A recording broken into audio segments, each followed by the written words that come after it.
días, hermanos, que el Señor les bendiga ricamente. Es un honor estar aquí con ustedes una vez más.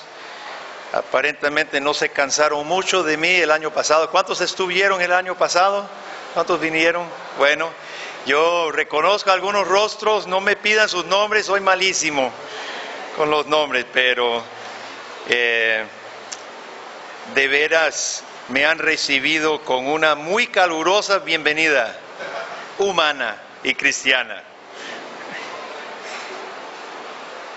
También traigo saludos de los hermanos en Costa Rica. Hace 30 años con mi esposa, mis 4 hijos, pastoreo en Costa Rica. Originalmente soy de California, pero Dios nos tiene en Costa Rica hace 30 años. He colaborado con la plantación de varias iglesias y desde 1997 colaboramos con CLIR. Y aquí estamos para servirles, hermanos, en un tema que creo que es importante para todos nosotros que amamos al Señor Jesucristo. Quiero honrar y felicitar a todo maestro y maestra de educación cristiana por su trabajo fiel, abnegado, a veces no muy agradecido, pero constante, domingo tras domingo, semana tras semana.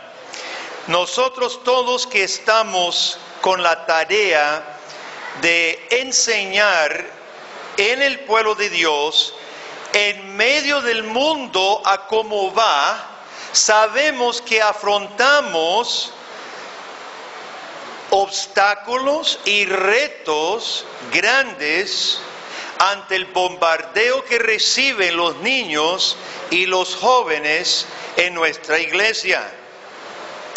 Hermanos, no es para nada que la historia de David y Goliat siempre ha sido un relato de motivo para desde que pasó hasta acá, por ser una historia motivador de cómo uno humanamente sin grandes posibilidades de vencer, pudo vencer. Y quisiera abrir mi ponencia brevemente con una meditación. Va a ser muy reformada mi meditación porque contiene 3 puntos, como todo sermón reformado debe tener.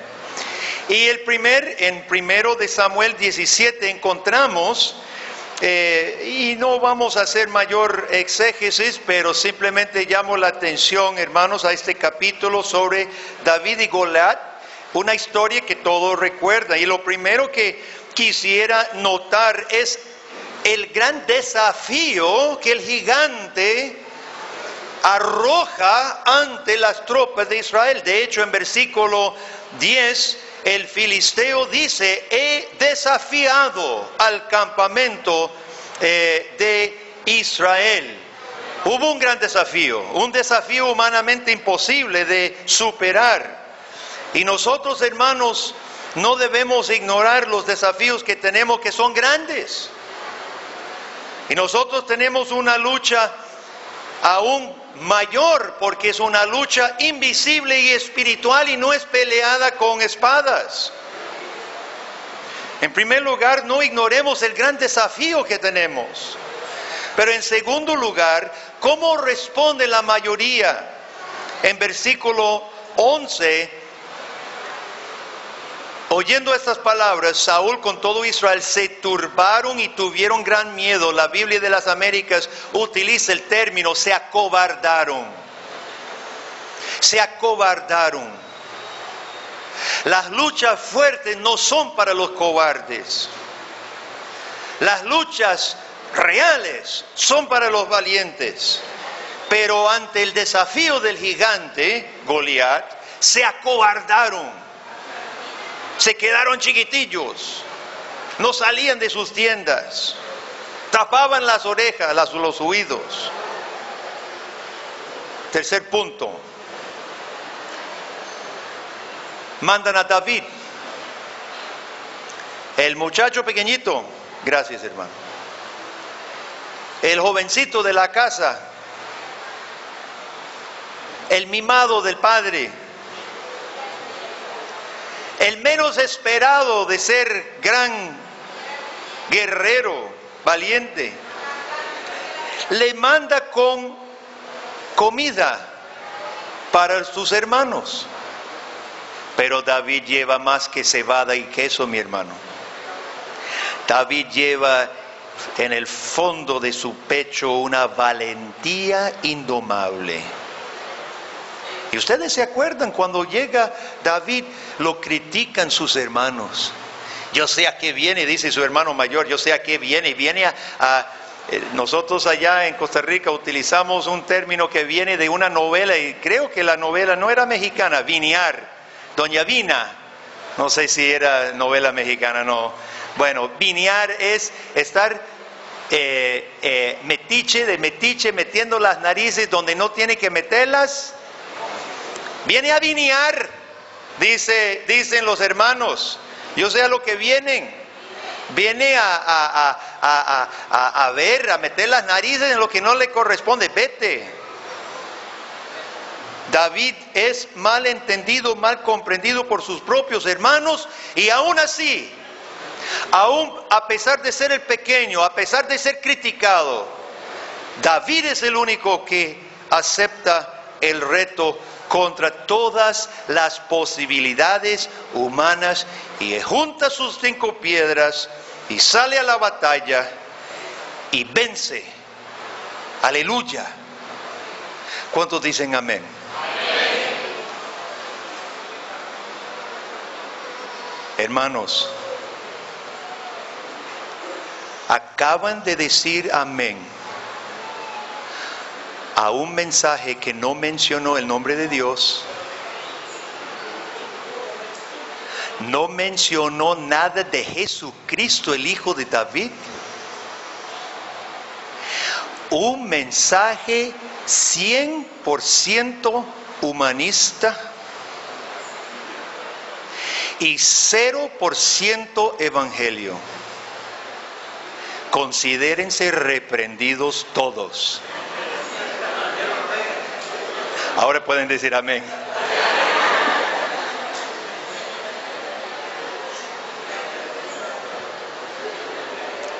Yo quiero que busquemos Lucas 24, porque ahora sí vamos a hablar en serio de lo que debemos hacer y a lo cual debemos decir amén, hermanos.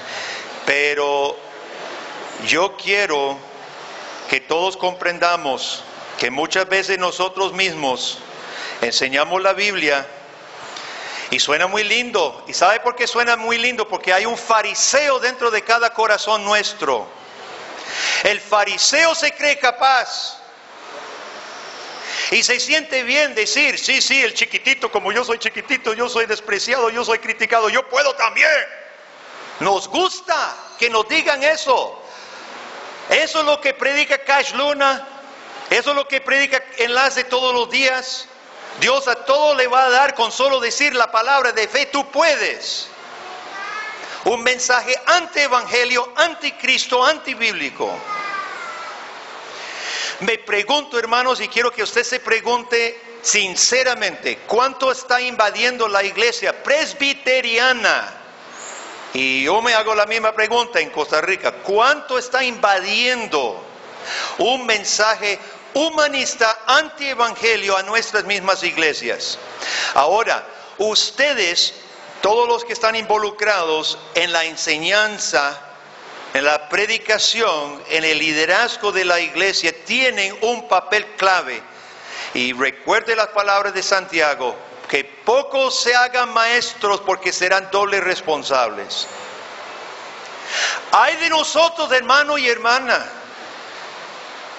si nosotros condujéramos a algún niño, a algún joven, a confiar en sí mismo por mensajes basados en el hombre y la capacidad del hombre y lo bueno del hombre y el poder del hombre.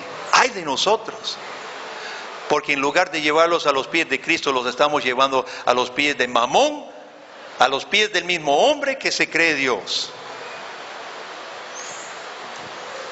vamos a poder hablar. A mí me gustaría, yo sé que no se presta en un lugar tan grande con tantas personas poder hacer preguntas. Me hubiera gustado que se pudiera levantar las manos y hacer un reclamo, hacer una pregunta. Si usted tiene a bien que quiera hacer una pregunta, siéntase con libertad, hermano, de levantar la mano y hacer una pregunta si lo que estoy diciendo no queda completamente claro, porque yo pienso que lo que vamos a hablar hoy es lo más importante de lo que podemos hablar cuando hablamos de enseñar, cuando hablamos de instruir.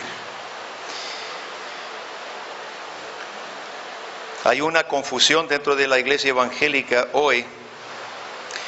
Me llama la atención Cash Luna porque vi rótulos que vienen para Tabasco. Cash Luna, yo me he sentado con papel y lápiz en mano para escuchar un sermón de Cash Luna 1 hora sin mencionar una sola vez el nombre de Jesucristo.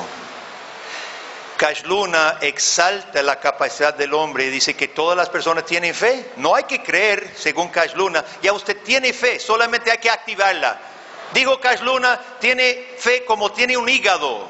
Dios creó a todos con fe, simplemente hay que activarla. No importa las palabras de Jesucristo que dijo, el que cree en mí. Y nadie puede ver el reino de Dios si no cree. No importa lo que diga Jesucristo. Cash Luna dice todos tienen fe. Y me he sentado a escuchar 1 hora entera con papel y lápiz en mano sin mencionar el nombre de Jesucristo. Y lamentablemente la ingenuidad y posiblemente la culpa de los líderes de la iglesia ha permitido que sus mensajes humanistas y otros parecidos atraigan, alegren, convenzan a los hermanos de la iglesia. Lucas 24, ¿qué es la Biblia y qué debemos hacer nosotros? Todos recuerdan la historia después de la resurrección. Se van unos discípulos ese día para Emaús y se encuentran con un hombre extraño, desconocido, que se pone a la par a caminar con ellos y a preguntar de qué hablaban. Era Jesús. Ustedes recuerdan el relato. Entonces dice 24, está terminando de decirle, los discípulos fueron algunos de los nuestros al sepulcro, hallaron así como las mujeres habían dicho, pero a él no le vieron. Ellos están confundidos, no sabe lo que pasa, no sabe por qué no se encontró el cuerpo. Entonces, versículo 25, entonces él les dijo, oh sensatos, insensatos y tardos de corazón para creer todo lo que los profetas han dicho. ¿No era necesario que el Cristo padeciera estas cosas y que entrara en su gloria? 27, subráyelo en su Biblia y que sea su lema para toda su enseñanza, y comenzando desde Moisés. ¿Cuáles libros escribió Moisés? El Pentateuco, los primeros 5, empezando con Génesis 1 y siguiendo por todos los profetas. Esta era la división de todo el Antiguo Testamento, la ley y los profetas. Así los judíos, cuando quería hablar, a veces la ley, los salmos, los profetas, a veces tenía otras distinciones, pero cuando quería resumir la ley brevemente, el Antiguo Testamento brevemente decía la ley y los profetas. Aquí Jesucristo resume todo el Antiguo Testamento, comenzando desde Moisés, siguiendo por todos los profetas, les declaraba en todas. Fíjese el énfasis de Lucas en la palabra todas. Todos los profetas declaraban en todas las escrituras lo que de él decían. El problema de los discípulos, hermanos, es que no estaban creyendo lo que Dios había revelado desde Génesis hasta Malaquías.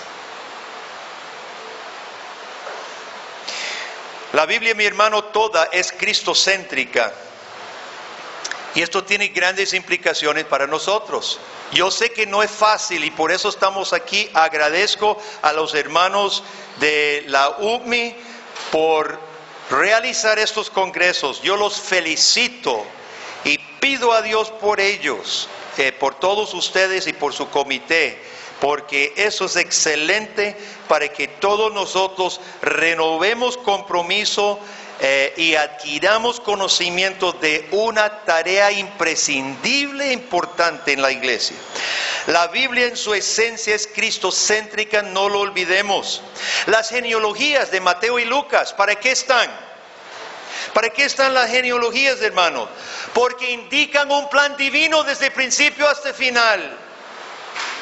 Por eso están las genealogías en Mateo y Lucas, porque indican que Dios tenía su plan y su plan comenzó en Adán, pasó por Abraham y de Abraham hasta Jesucristo. Las genealogías todas terminan en Cristo.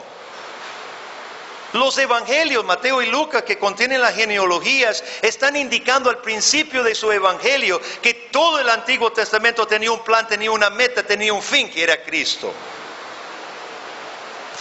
Quiero que miremos Colosenses capítulo 1.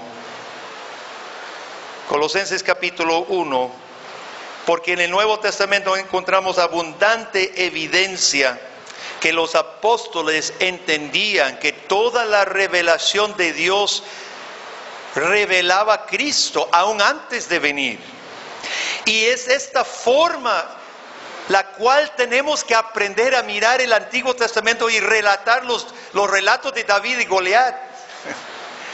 Si tuviéramos oportunidad de tipo conferencia, yo le pasaría su hoja y papel y le diría, después de ver esto, ahora explíqueme David y Goliat de una forma cristocéntrica.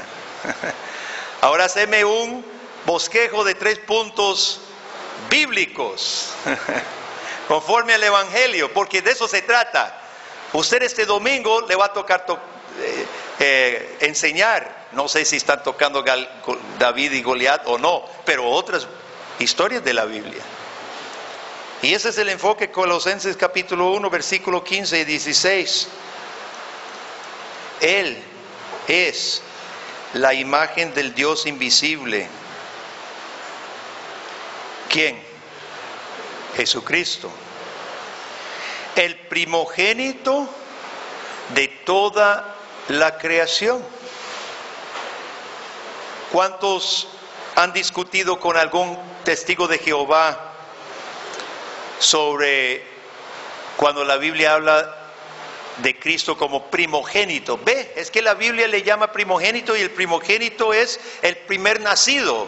Jesús no es completamente igual al Padre, sino el primer nacido. No sé si usted ha discutido con algún testigo de Jehová. Este es uno de los textos que ellos utilizan. Primogénito de toda creación. Es Dios, Jehová, después Jesús y la creación después.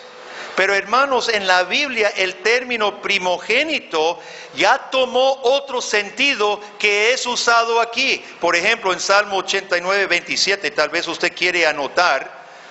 Salmo 89, 27, el salmista llama a David el primogénito de Dios.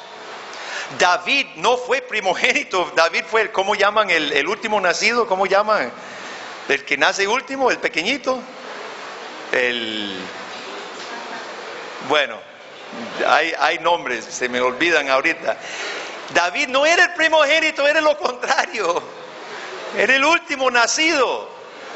Pero Dios le dice que es su primogénito, porque primogénito tomó el sentido ya no de ser el primer nacido cronológicamente, sino el que tiene la primogenitura, la herencia, el honor. Ese es Cristo, hermanos. No se está hablando aquí de que fue el primer nacido, el primer creado. Es el que tiene honor sobre toda la creación, porque en Él fueron creadas todas las cosas, las que hay en los cielos y las que hay en la tierra, visibles e invisibles, sean tronos, sean dominios, sean principados, sean potestades. Todo fue creado por medio de Él y para Él. Ahora bien, si Jesucristo siempre ha sido el primogénito del Padre, hermano, y todo fue creado y todo se hizo por Él y para Él, ¿en David y Goliat estaba Jesucristo presente? ¿Estaba venciendo David para Cristo? ¿Para su honra? Por supuesto. Esa es la pregunta que hay que ver, hermano. Entonces vamos a ver que aún en el Antiguo Testamento Jesucristo está presente porque el honor es por Él y para Él. Todas las cosas son por Él y para Él. Y cuando Dios libera a su pueblo, cuando Dios vence al enemigo, cuando Dios redime el pecado de su pueblo, Jesucristo tiene que estar presente y esa es la tarea suya. ¿Dónde está el primogénito de toda creación? Necesito buscarlo, no lo veo. Búsquelo, porque sí está. No estoy diciendo que todos los pasajes son fáciles. Y voy a recomendar un libro que está caliente todavía porque lo acabamos de imprimir y lo acabamos de empastar. De hecho, no pude traer todo, solo traje un número limitado. El hermano Islem tiene algunos ejemplares. No vayan corriendo todos porque no hay suficientes, pero allá tenemos más que podemos enviar. Este libro es el primer volumen en una serie por un autor de Graf que cuenta los relatos del Antiguo Testamento desde un enfoque cristocéntrico. Y eso es una gran ayuda para poder ayudar al profesor, al maestro y a los pastores. Yo lo uso para ver cómo Dios obra estableciendo figuras de Cristo, mediadores. Establece pacto y Cristo siempre es el mediador del pacto. Hay que buscar a quien represente a Cristo. Entonces recomiendo El Pueblo de la Promesa, publicado por Clear. Si se agotan las copias, hay más en Costa Rica que podemos enviar, pero esta obra considero necesaria para todo maestro en la iglesia, líder también, y le hace bueno a los mismos pastores como un comentario enriquecedor sobre cómo Dios obra y la presencia de Cristo Jesús aún antes de haber nacido. La segunda persona de la Trinidad siempre era primogénito y todo fue creado por Él y para Él. Romanos capítulo 10, por favor. Estamos plasmando, hermanos, simplemente un marco de interpretación. Estos son los valores que deben informar nuestra enseñanza. Luego vamos a tratar de hacer algo más, un poco más práctico al final. Hermano Ilem, hermanos, ¿hasta qué hora tenemos? ¿Hasta qué hora es que tenemos? Hasta la 1. Ok, bien. En Romanos capítulo 10, hermanos, Pablo dice que él se duele por su propio pueblo Israel, porque, versículo 3, ignorando la justicia de Dios y procurando establecer la suya propia, no se han sujetado a la justicia de Dios. Los judíos intentaron establecer su propia justicia pensando que podían guardar la ley. Ahora, hermanos, ese es el mismo mensaje de la iglesia evangélica en general hoy, predicado en enlace e invadiendo las mismas iglesias reformadas en muchas partes. ¿Saben qué consiste el liberalismo? El liberalismo teológico protestante. El liberalismo, yo me crié en una iglesia que poco a poco se volvió liberal. Yo puedo hablar de mi propia experiencia, de lo que pasa en una denominación presbiteriana que poco a poco se vuelve liberal. ¿Sabe cómo sucede? Empiezan hablando del potencial humano, de la esencia del liberalismo. El liberal nunca se planta en un púlpito a decir barbaridades. Jesús no resucitó, no hay Dios en el cielo. El liberal nunca empieza ahí, termina ahí. Pero nunca comienza así, comienza hablando del potencial nuestro. Esa es la esencia del liberalismo. ¿Qué ofreció Satanás en el huerto? No se preocupen, Dios no los va a castigar. Es más, si usted come, si usted toma su propia decisión, si usted ejerce potencial humano y coge, toma y come, usted será como Dios. Ese es el mensaje que nos rodea.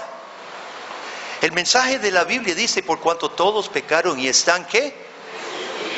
¿Qué es destituido? Mal. En pocas palabras, destituido quiere decir que está mal. Destituido de la gloria de Dios con que fuimos creados, siendo justificados, ¿qué? Gratuitamente, mediante la fe en Cristo.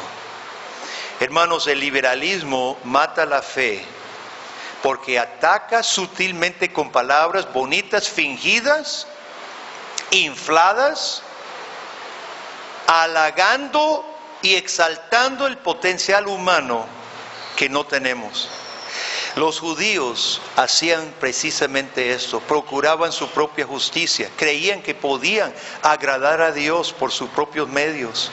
Y Pablo dice, no pueden, me duele, yo sé que procuran, tienen celo de Dios, pero procuraban una justicia que no existe, porque no se han sujetado a la justicia de Dios. Versículo 4, porque el fin de la ley es Cristo, para justicia a todo aquel que cree, porque de la justicia que es por la ley de Moisés, de la ley, Moisés escribe así, el hombre que haga estas cosas vivirá por ellas, pero la justicia que es por la fe, dice así, no digas en tu corazón quién subirá al cielo, esto es para traer abajo a Cristo, o quién descenderá al abismo, esto es para hacer subir a Cristo de entre los muertos, que dice, cerca de ti está la palabra, en su boca y en su corazón. Y esta es la palabra de fe que predicamos. Pablo dice que el fin de la ley es Cristo. El fin no en el sentido de que la ley paró, porque ese término, el fin de la ley, se puede tomar como que, bueno, la ley era hasta ahora, ahora es la época de gracia, que es la interpretación dispensacional. Pero ese no es el sentido de ese versículo. El fin de la ley es la meta de la ley, como se diría, el fin de la carretera termina en tal pueblo, llega hasta el fin. Y ahí está la iglesia tal, donde está el congreso de maestros. Bueno, esta vez estamos en medio de, como al cálculo, la vez pasada era al fin del mundo. Ese es el sentido de fin. El fin de la ley, la meta de la ley, la finalidad de la ley es Cristo. Apuntaba hacia Cristo. En 1 de Pedro, busque 1 de Pedro, espero que estén tomando estos versículos, apuntando estos versículos, hermano, lo pueden meditar después en su cámara. Pablo dice que fuimos rescatados, 1 de Pedro 1, 19 y 20, que fuimos rescatados con la sangre preciosa de Cristo, como un cordero sin mancha y sin contaminación. ¿Y qué dice 20? Ya destinado desde antes de la fundación del mundo, pero manifestado en los postreros tiempos por amor de vosotros.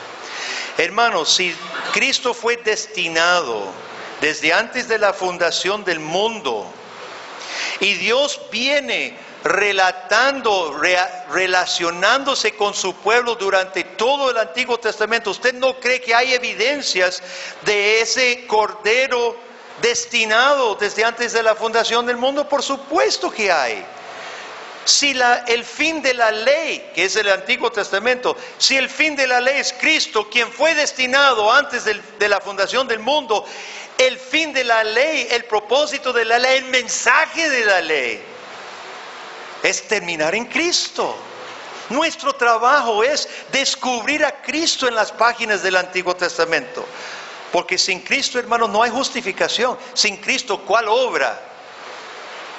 Los catecismos y la confesión son muy importantes en esto. Y nos recuerdan que nuestras buenas obras solo son recibidas por Dios en Cristo. Aparte de Cristo, hermanos, todas nuestras obras solo nos condenan, porque ninguna se ajusta perfectamente a la santidad de Dios. Si estamos enseñando obras a los niños para agradar a Dios, hermanos, los estás condenando. Usted los está condenando. Pero cuando enseñamos a Cristo, la justificación en Cristo y las obras en Cristo por fe y amor a Cristo, hermanos, esas obras son las que son recibidas por Dios, porque son santificadas, aún nuestras obras no perfectas, son santificadas en Cristo. Así que, hermanos, debemos tomar estas directrices apostólicas.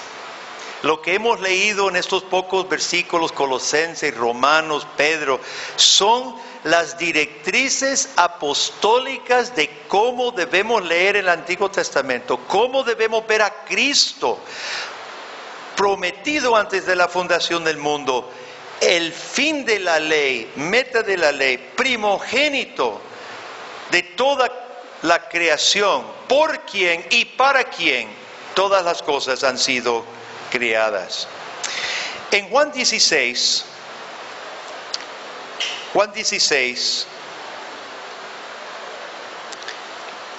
hay otro versículo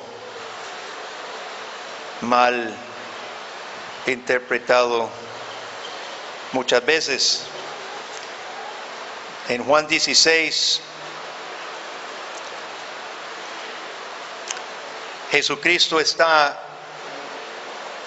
dejando a sus discípulos.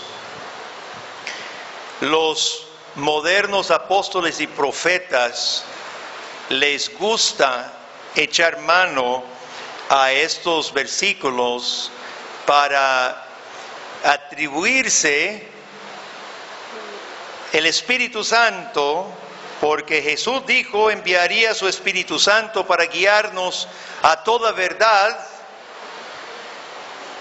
Sin embargo, ignoran lo que está pasando aquí. Jesús está con los 11 nada más. Jesús no dijo estas palabras a las multitudes. Está encargando a los apóstoles que escribirán el Nuevo Testamento. Jesús dice, empezando en el versículo 12, aún tengo muchas cosas que deciros, pero ahora no las podéis sobrellevar.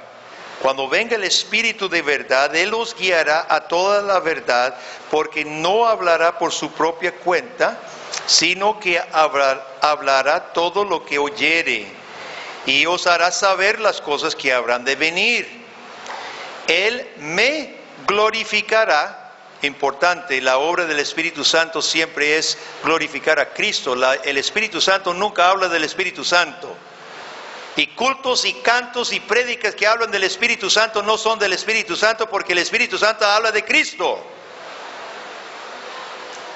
Él me glorificará, porque tomará de lo mío y os lo hará saber. Todo lo que tiene el Padre es mío. Por eso dije que tomará de lo mío y os lo hará saber.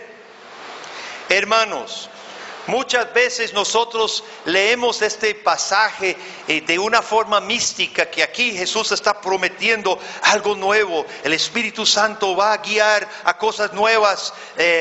No, lo único nuevo que el Espíritu Santo va a hacer aquí, hermanos, es aplicar y explicar el gran y el tremendo, la obra de Cristo en la cruz y la resurrección, porque todavía los apóstoles siquiera no podían recibirlo, dice Jesús. Ahorita van a entender todo, pero ahorita no lo pueden recibir porque es demasiado grande y fuerte, yo sé, pero ahorita el Espíritu Santo va a seguir la obra que siempre ha hecho. Jesús está prometiendo que el Espíritu Santo va a seguir lo que siempre hacía. El Espíritu Santo siempre dotaba a los profetas, tomando del Padre Jesús, Jesús entregando el Espíritu Santo inspirando a los profetas para hablar de Jesús. Esto no es un pasaje místico y novedoso, hermano. Esto es un pasaje donde Jesús, el que ya venía profetizado, el que ya venía presente en todo el Antiguo Testamento, Jesús promete que los apóstoles van a completar una obra que ya se venía haciendo. Nada nuevo. Lo nuevo es los acontecimientos. Pero la obra del Espíritu Santo no está haciendo nada nuevo. El Espíritu Santo va a seguir haciendo lo que siempre hacía. El Padre entregando al Hijo, quien entrega al Espíritu Santo, que inspirando a los profetas glorifican a Cristo. Así debemos entenderlo, hermano. En Juan 16, en este pasaje, Juan 16, Jesucristo nos recuerda que el Espíritu tomará del Padre por medio de Cristo y dará a conocer a Cristo. Tanto el nuevo como el antiguo son testimonio de Jesús. Y es aquí que vemos, hermanos, que las Escrituras son trinitarias. Las Escrituras son trinitarias. El Padre, todo lo del Padre pertenece al Hijo. El Hijo entrega al Espíritu y el Espíritu inspira la palabra de Dios. No sé si hay alguna pregunta. ¿Alguien desea hacer algún comentario o alguna pregunta?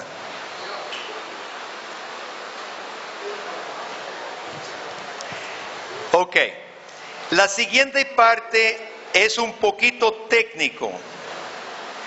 Pero solamente nosotros los presbiterianos podemos realmente apreciar esta parte. Así que, por favor, vamos a tratar de aguantar un poquito de una parte un poquito técnica, pero espero que sea enriquecedor.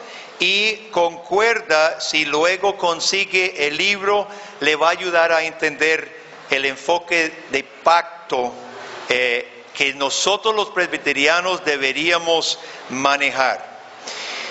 Hermanos, desde el Antiguo Testamento nosotros encontramos que sin canon no hay pacto y sin pacto no hay canon. El canon es la regla, la palabra de Dios, la ley como fue dada en el Antiguo Testamento. Los liberales de los siglos pasados enseñaban que la religión de Israel evolucionó poco a poco, que no es como encontramos en la Biblia, que Moisés no escribió el Pentateuco, que eso fue redactado posteriormente a nombre de Moisés, y tiene sus interpretaciones incrédulas acerca del Antiguo Testamento, que todos dicen que fue un invento posterior, redactado por profetas o por sacerdotes, por diferentes escuelas en Israel. Sin embargo, la arqueología ha refutado estos inventos liberales rotundamente. Muchas excavaciones han producido tablas de barro, de piedra y de hierro desde el tiempo de Moisés. desde el mismo tiempo de Moisés, de modo que podemos saber a ciencia cierta cómo eran los pactos entre un soberano que conquistaba a un vasallo. Tenemos el relato de los pactos que establecen acuerdos. Fíjese muy bien que estos documentos del tiempo de Moisés contienen el mismo orden y el mismo tipo de contenido que nuestro Pentateuco, especialmente el libro de Deuteronomio. El libro de Deuteronomio es un documento de pacto entre Dios y su pueblo. Sabemos que no viene de un tiempo más tarde porque los pactos más tardíos varían, eran más simples, no tenían todos el contenido. Por ejemplo, en el Antiguo Testamento y los antiguos pactos encontramos que otras palabras del soberano se debe escribir en un libro aparte. Eso tenemos Éxodo, Levítico, Números, ahí lo tenemos. Los pactos estipulaban nombrar testigos. Tenemos los montes Gebal, Ebal y Gerizim como testigos. Se entrega copia al vasallo. ¿Qué es lo que pusieron en el arca? ¿Qué pusieron en el arca? ¿Cuántas tablas de la ley? Las 2 tablas de la ley. Nosotros hemos interpretado, ahora sí voy a discrepar con la Confesión de Westminster. Se ha interpretado las 2 tablas de la ley, nuestro deber con Dios y nuestro deber con el prójimo. Esa división se encuentra en los 10 mandamientos, pero no eran las 2 tablas de la ley. ¿Sabe qué eran las 2 tablas de la ley? 2 copias. Una copia para el soberano, que era Dios, y una copia para el pueblo. Lo que pasa es que las 2 copias se guardan en el mismo lugar, demostrando una verdad tremenda. Dios mismo se encontraba con su pueblo en el mismo lugar. El soberano moraba junto con su pueblo. Las 2 tablas de la ley eran 2 copias. Uno para el que impartía el pacto y los otros los receptores del pacto. Pero los 2 Dios mandó poner en un solo lugar.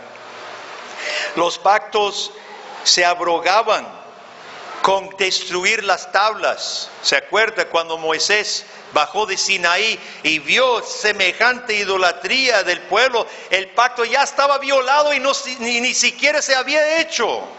Y rompió las tablas. Así señalaban en los otros pactos que cuando se violaba el pacto se rompían las tablas. Los pactos tenían sanciones, maldiciones y bendiciones, lo mismo que encontramos en la ley. Y tenían un prólogo histórico, al igual que nuestros 10 mandamientos. Yo soy Jehová tu Dios que te saqué de la tierra de Egipto, de casa de servidumbre. Prólogo. ¿Quién soy? Por tanto no tendrás dioses ajenos delante de mí. Y los pactos tenían instrucciones para guardar las tablas y para leerlas periódicamente. Cada cuánto tenían que leer toda la ley en Israel. ¿Quién se acuerda? Maestros, no me quede mal. Cada cuánto debían leer toda la ley. Cada 7 años tenían que reunir todo Israel, hombres, mujeres, con sus niños, y leer creo que era el Pentateuco entero. Debían estar leyendo la ley los días de descanso, y debían hacer lecturas periódicas, pero toda la ley era estipulada cada 7 años. Y por supuesto Dios había dicho en Deuteronomio 6 que los padres hablara su palabra cuando se levantaran y cuando se acostaban, y en la casa y en la calle, fronteras entre sus ojos, atados a sus manos y en los dinteles de su puerta. Hermanos, la estructura de Deuteronomio y el contenido del Pentateuco manifiestan un origen temprano, tal como la Biblia lo muestra, entre el 13 y el 15 siglo antes de Cristo. Y Dios adoptó una forma conocida para demostrar que su relación con su pueblo era una relación de pacto. Y ahorita vamos a hablar de las implicaciones de esto, porque es muy importante lo que estamos enseñando a nuestros niños. Dios adoptó este formalismo, esta formalidad, porque Él quería que entendieran que esta relación que Él establecía con ellos era una relación formal, con bendiciones y maldiciones. Ahora, ojo, esto implica, hermanos, que la Biblia no es el testimonio de la fe de aquellas personas. Los liberales, Schleiermacher, el mismo Karl Barth, enseñaba sobre todo que la Biblia simplemente era el testimonio de su experiencia de Dios. Cuidado que nosotros enseñemos la Biblia como si fuera un relato del testimonio de la fe de alguien. Así no es. La Biblia es la entrega de un documento de un Dios de pacto. Vamos a hablar más del carácter de la Biblia. La Biblia tampoco es ejemplo de hombres y mujeres que practicaron su fe, como el sermón hereje que yo acabo de predicar.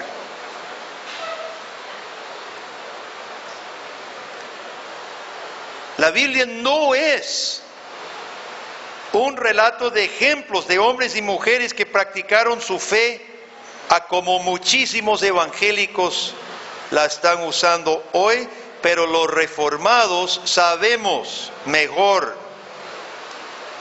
Ahora bien, ¿qué implica, hermanos presbiterianos que afirmamos el pacto de gracia y afirmamos que Dios soberanamente entregó el canon? ¿Qué implica esto, hermanos? Escuchemos muy bien lo que implica, lo que ustedes me van a dar la razón, que esto es lo que enseña la Biblia. Y lo que debe permear todo domingo de una forma u otra. Número 1, Dios define a sí mismo. Dios define a sí mismo. Moisés le preguntó: ¿qué le digo a la gente? ¿Quién me envía? Y lo único que Dios dijo era: yo soy quien soy. No me vengan poniendo apodos, ni nombres, ni calificaciones. Yo soy el quien soy. Hermanos, Dios es el Dios soberano que se define a sí mismo.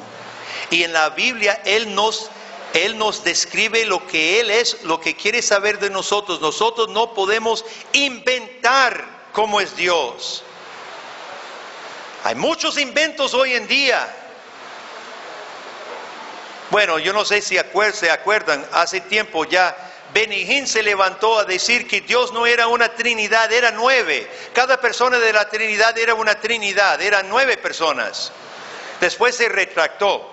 Primero dijo que bajo la inspiración del Espíritu Santo lo dijo, después se retractó. Eso lo hace falso maestro por sus propias palabras, y sabemos que era el castigo para los falsos maestros: apedrearlos. Dios es el único que tiene el derecho de definirse a sí mismo. Número 2, Dios define al hombre. Génesis capítulo 1, Génesis capítulo 2, Dios es el que define al hombre. ¿Quiénes somos? ¿Para qué estamos aquí? ¿Qué debemos hacer? ¿Hacia dónde vamos? Solo Dios, hermanos, es el único capaz de decirnos qué somos. ¿Sabe que es una gran tristeza cuando el humanismo entra a la iglesia? Porque generalmente entra por medio de la enseñanza. Muchos, no sé si muchos de ustedes tienen su preparación en las universidades. Muchas veces nuestros maestros en las iglesias son maestros de vocación. Mi esposa es maestra, ella dio 2º grado y ella es maestra en nuestra iglesia. Las personas que son maestros por vocación les gusta, siente ese llamado de enseñar.